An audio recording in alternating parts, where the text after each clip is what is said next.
Olá, paz do Senhor Jesus, que Deus abençoe.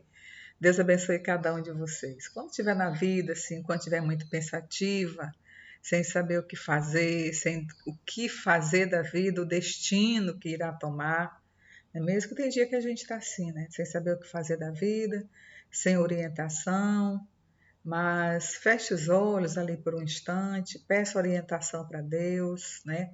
Agradeça, porque só em a gente levantar e saber que o fôlego de vida vem das mãos do Senhor, que Ele já nos deu, então agradeça a Deus, não é mesmo? Peça orientação, converse com o Senhor para Ele direcionar a tua vida, que as coisas melhoram sim, em nome de Jesus, não é mesmo?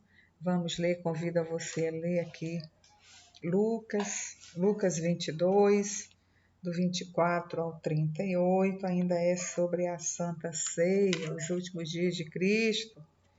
Aleluia, glória a Deus. Eu sou Ana Lúcia, estou sempre por aqui nesta plataforma, trazendo a mensagem da Palavra de Deus, estudando, lendo aqui. Sentei agora. Agora vamos trazer aqui a mensagem da Palavra de Deus, que está em Lucas 22, do 22 ao 38, que diz: E na verdade o Filho do Homem vai segundo o que está determinado, mas ai daquele homem por quem é traído. E começaram a perguntar entre si qual deles seria o que havia de fazer isto. E houve também entre eles contenda sobre qual deles parecia ser o maior. E ele lhes disse: Os reis dos gentios dominam sobre eles, e os que têm autoridade sobre eles são chamados benfeitores. Mas não sereis vós assim. Antes o maior entre vós seja como o menor, e o quem governa como quem serve. Pois qual é o maior? Quem está à mesa ou quem serve? Porventura não é quem está à mesa? Eu, porém, entre vós, sou como aquele que serve. E vós sois os que tendes permanecido comigo nas minhas tentações.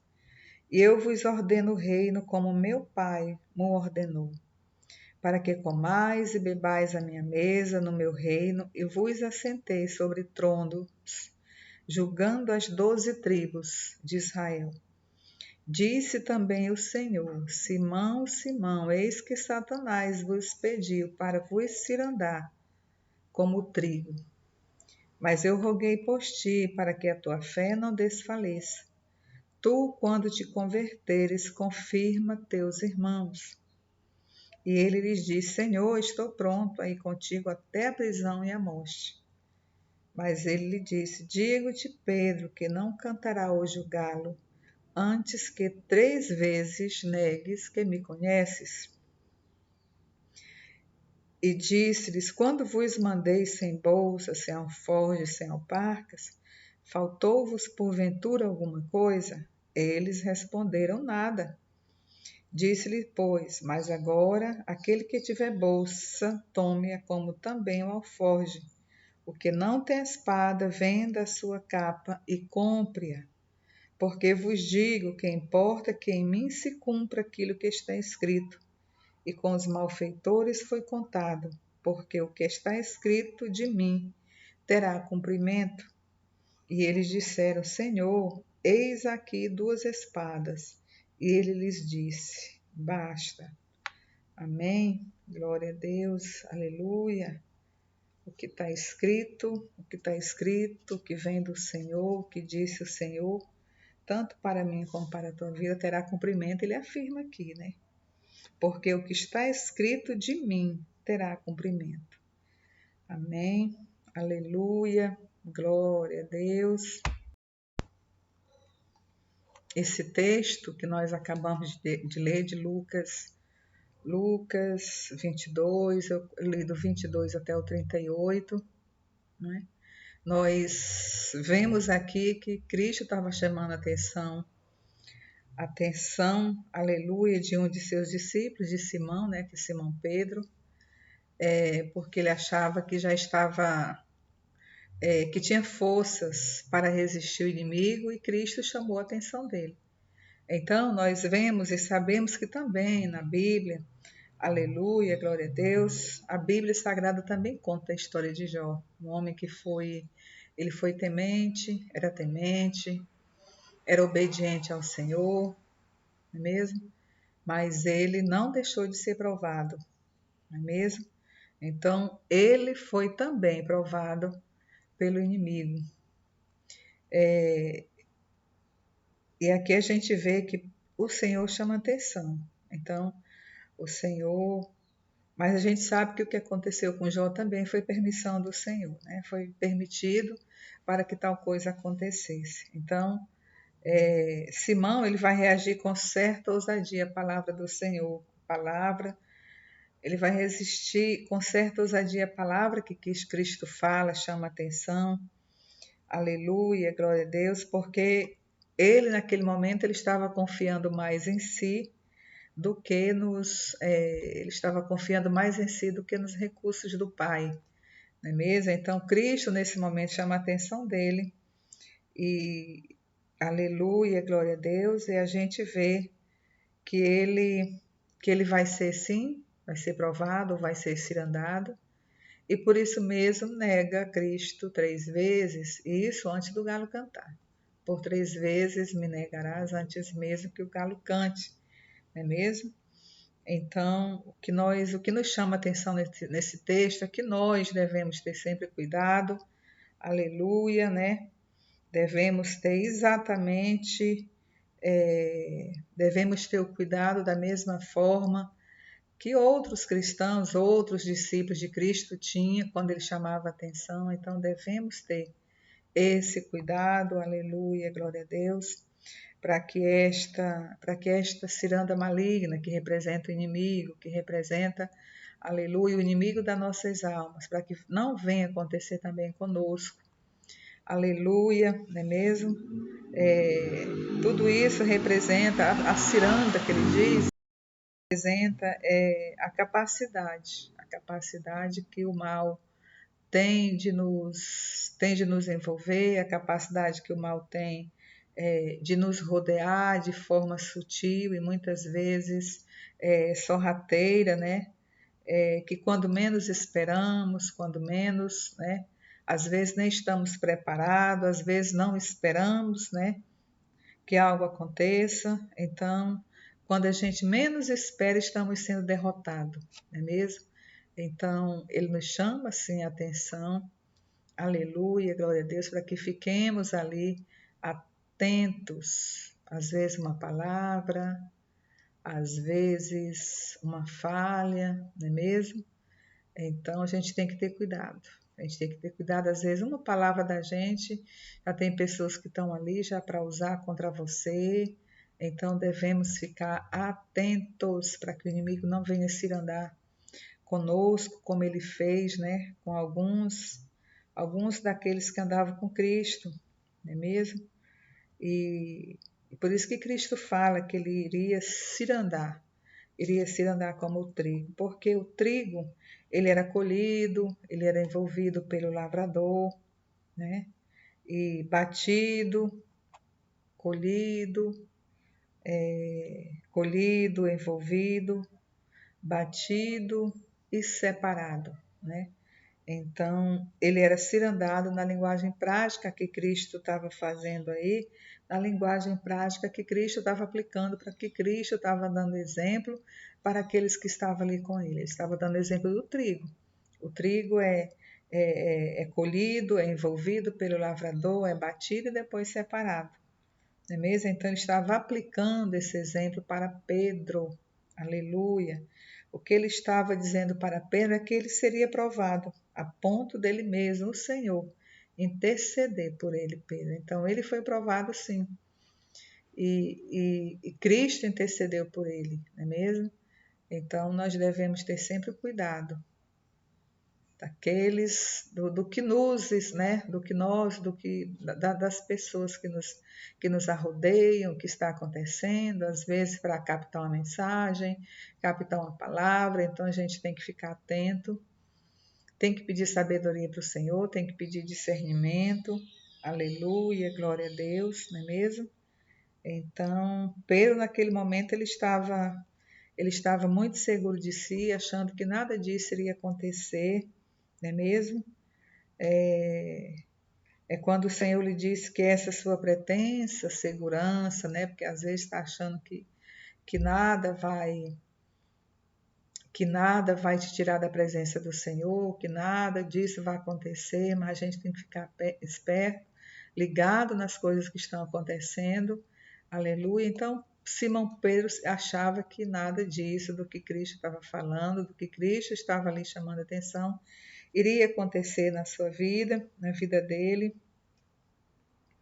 Aleluia, glória a Deus, porque ele tinha uma pretensa segurança. Essa pretensa segurança é o fracasso para aqueles que se acham que estão fortes, não é mesmo? Porque a palavra do Senhor diz que quando nós achamos que estamos fortes, é que estamos fracos. Quando nós achamos que estamos fracos, é aí que estamos fortes na presença do Senhor. E ele, nesse momento, achava que estava forte, não é mesmo? Que nada iria lhe derrubar, que nada daquilo iria acontecer, até porque ele estava ali andando com Jesus, né?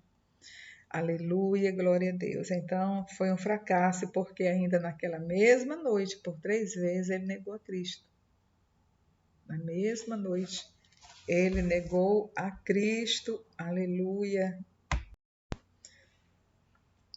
Que nos chama a atenção também nesse texto é que muitas das vezes também nós permitimos que isso aconteça na nossa vida.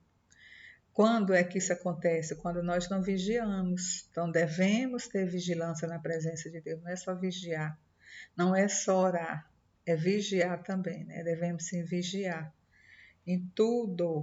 Aleluia, glória a Deus. Então, às vezes a gente permite que essas coisas aconteçam conosco, em vez de nós nos entregarmos ao Senhor, confiar, né? Confiar piamente no Senhor, confiar crendo, né? Crendo no Senhor Deus, que a nossa vida está sobre as suas mãos, que a nossa vida Ele tem cuidado, né? Tem cuidado da nossa vida, dos nossos, mas nós temos que confiar, aleluia, glória a Deus, e pedir a proteção divina para o Senhor, pedir que o Senhor venha nos proteger, venha nos direcionar, para que o Senhor não nos deixe cair, mas Ele diz que na sua palavra caia do homem o levantar de Deus, mas vai ficando cada vez mais difícil. Você tem o hábito de sair um pouquinho da presença de Deus, daqui a pouco volta. Estou querendo fazer isso, saio da presença de Deus, daqui a pouco eu volto. Ah, mas eu quero fazer aquilo, saio da presença de Deus, daqui a pouco eu volto. Uma hora você não volta, não é mesmo? Mas nós sabemos que tudo é com a permissão de Cristo. Uma hora Cristo cobra, uma hora ele desce o cajado, como a gente costuma falar. Então, é entregar nossa vida nas mãos do Senhor e permanecer firmes, né? Tem dia que nós estamos fracos, tem dias que achamos que estamos mais fortes, mas entregar a nossa vida por inteiro nas mãos do Senhor para que Ele venha fazer exatamente aquilo que Ele quer, não é mesmo? Às vezes nós confiamos tanto na nossa. A gente confia em tanta coisa, não é mesmo? A gente confia no amigo, às vezes confia em alguém e confia em coisas, e às vezes tudo isso nos decepciona. Então nós devemos mesmo confiar no Senhor Jesus, né? Nós não podemos confiar na nossa suposta fortaleza espiritual. Tem gente, eu estou forte, eu estou cheia, sim. Porque quando menos esperamos, escorregamos aqui, falhamos ali, caímos acolá. Então isso não pode acontecer, né? Acontece porque o homem é falho, nunca está, às vezes está na presença de Deus, mas está pensando assim, poxa, eu poderia fazer aquilo, eu poderia acolá, e às vezes poderia fazer aquilo, então poderia ir lá, às vezes afasta da presença de Deus, né? Então, vamos ter cuidado com as possíveis ciladas do inimigo de nossas almas. Devemos sim ter cuidado muito. Vamos evitar as tentações, as facilidades, as insinuações, os vícios, ou desvio, porque do contrário, o inimigo das nossas almas, o diabo, pode se aproveitar. Pode se aproveitar de um momento de fraqueza, de um momento de relapso. Então, ele pode se aproveitar, sim, de um momento desse e levar-nos ao pecado, né? E à queda moral e espiritual. Então, a gente tem que ficar atento, porque as coisas de Deus é séria, não é mesmo? Então, devemos sim colocar nossa confiança no Senhor. E assim poderemos prevalecer contra todo o mal que nos rodeia. Mas quando nós estamos fortalecidos, arraigados no Senhor Jesus, né? Quando estamos fracos, que a palavra de Deus, quando pensamos que estamos fracos, estamos fortes. Mas quando você pensa que está fraco, vai orar, vai louvar, não é mesmo? Vai se aproximar do Senhor. Tem dia que a gente está assim, meio que fraca. Então, o que a gente tem que fazer? Louvar o Senhor. E Ele vai fortalecendo o nosso espírito, não é mesmo? Então, é dessa forma, é assim que nós devemos fazer. E é assim que devemos ser, vigilantes na presença do Senhor. Não é mesmo? Então, isso aqui é os últimos dias de Cristo, últimos dias de Jesus em Jerusalém. Aleluia, glória a Deus. Os últimos dias do seu ministério terreno. Foi muito sofrimento, foi muita dor para aquela mãe, para aquela família. Mas ele venceu, né? Então, Lucas 22, do 22 ao 38, traz mais uma história que nós vimos que outros também, outros homens de Deus, os discípulos também foram tentados, mas devemos estar fortalecidos na presença do Senhor, amém? Aleluia, glória a Deus. Deixa aqui o meu abraço. Quero que Deus, peço nas minhas orações que Deus venha te abençoar sempre, todos os dias, que Ele esteja contigo na tua casa, na tua vida, e que abençoe não só você, mas toda a tua família. Receba o meu abraço. Fique com a paz do nosso Senhor e Salvador Jesus Cristo. Quero dizer que Jesus te ama e eu também.